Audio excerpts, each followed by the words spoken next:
Hey everyone, David Rishpan here again on YouTube, and today I wanted to talk about the three biggest reasons every musician, especially artists and band leaders, should host radio. Let's get into it. So I host on CKUT 90.3 FM here in Montreal. It used to be officially a part of McGill University, and it falls into the category of what we refer to as campus community radio. It is no longer officially a part of McGill University, but it is still deeply entrenched and deeply connected to the McGill community, current students, alumni, and the greater Montreal community. The first reason I want to talk about is exposure to music.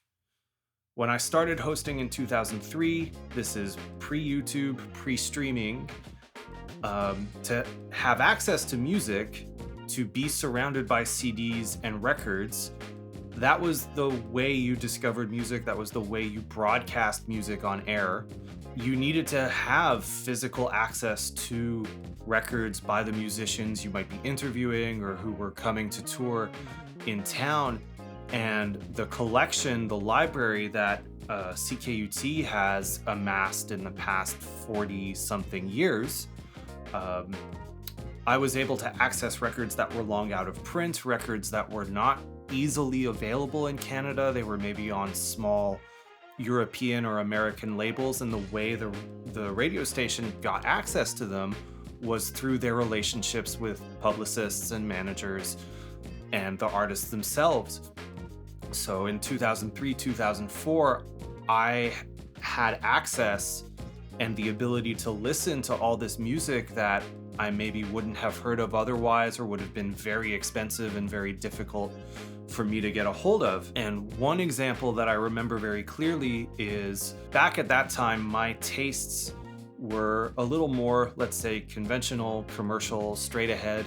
My familiarity with what we call avant-garde music or experimental music was a lot less than what it is now. And the program director said to me, you're hosting the night before this big experimental music festival, avant-garde music festival in Montreal called Suoni per il Popolo. You should probably do a feature on that festival. I'm trying to remember who was playing that year. But anyway, they were artists that I had maybe heard of in my periphery, or I had read their name in like Downbeat or Jazz Times or something. My connection to their music was not quite so profound.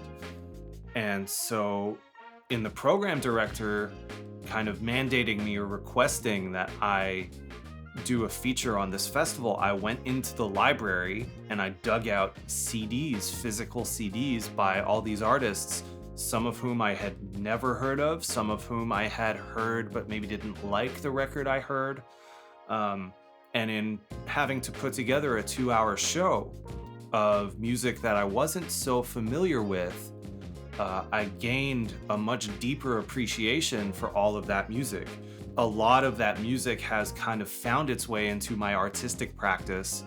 I'm now a big fan of the Chicago improvised music scene, both the AACM scene, like the Art Ensemble of Chicago, as well as the scene that kind of revolved around the saxophonist Ken Vandermark, the scene that revolves around Mike Reed. I owe that experience and I owe the discovery of all that music to the program director of the station at the time, who kind of gave me the push to investigate that music. Another anecdote in the same vein was I was co-hosting the Global Music, the World Music show with somebody else, and she played the Milton Banana Trio, an instrumental Brazilian piano trio record, and she knew I was into Brazilian music, but I didn't know that record at the time. I didn't know that band.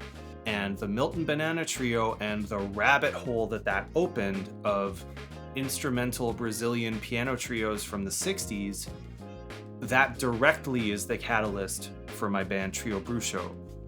My band would not exist without that co-hosting opportunity, with having someone by my side in the same studio asking if I had checked out a certain record. I love streaming. I use streaming platforms myself, and I use streaming platforms to create my radio playlists now. but I feel like there's something that's been lost in every individual having access to all this music instantaneously at our fingertips. Sometimes it becomes too much to parse. And I feel like even as a listener, before I started hosting radio, I listened to radio a lot. And having people, the hosts, whether I knew them personally or I just listened to them regularly on the radio, having someone to kind of guide you through the connections in music, especially in the streaming era, I find is really helpful. It's important to not just wait for the algorithm to present you something that you might like. I really urge you to go and research and find the connections and discover artists you like that are connected to the artists you already know. Oh, am I out of battery? The second biggest thing I have learned from hosting radio that has affected my musicianship is how to pace a set in a concert or in a club, to work within a time constraint, whether it's a 2-hour show, a 1-hour set, a 45-minute set, whatever it is, and how to create an arc, how to combine pieces that are similar or to have contrasting material.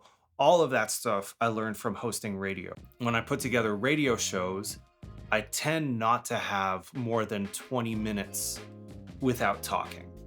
And then when I do speak on air, I give the most important information, or what I hope is the most pertinent information. And my hosting style is informed by all the DJs I grew up listening to, classic jazz hosts from the 90s and 2000s like Bob Parlocha, Katie Malik, Ted O'Reilly. Those hosts were experts and had an air of expertise without being condescending and without being patronizing.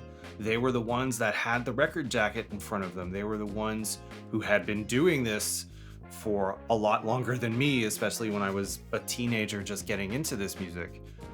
And I try to host my radio show in their model. It also informs how I host on the mic when I'm the band leader with my own groups. That's the way that I want to speak about the music, and I think every artist and band leader should be at ease in speaking about their music, whether it's in the context of their show or whether it's in an interview, be it in traditional media, print media, or a blog, website, Twitch stream, podcast, whatever it might be. The third reason you should seize any opportunity to host radio is to have a deeper understanding of how to present your music. When I started making records, I thought about how I approached records I received as a radio host. And obviously this is 20 years ago, 21 years ago, so the industry itself has changed. But the things I would pay attention to as a radio host, as a DJ, because the station was receiving so much music and I was a more active host back in the day, just to kind of parse through all the stuff we were getting and putting together a 2-hour show every week or every other week or whatever frequency with which I was hosting.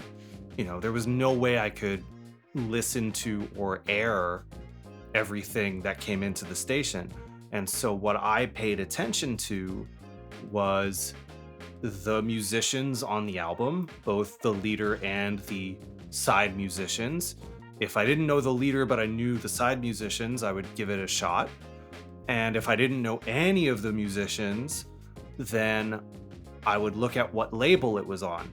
If it was on a label that I knew, that I trusted, that I respected, that I was a fan of, I could start to glean or make certain assumptions about what the music might sound like or what the level of musicianship might be, or just to kind of place it in a sphere, in a universe, in a context.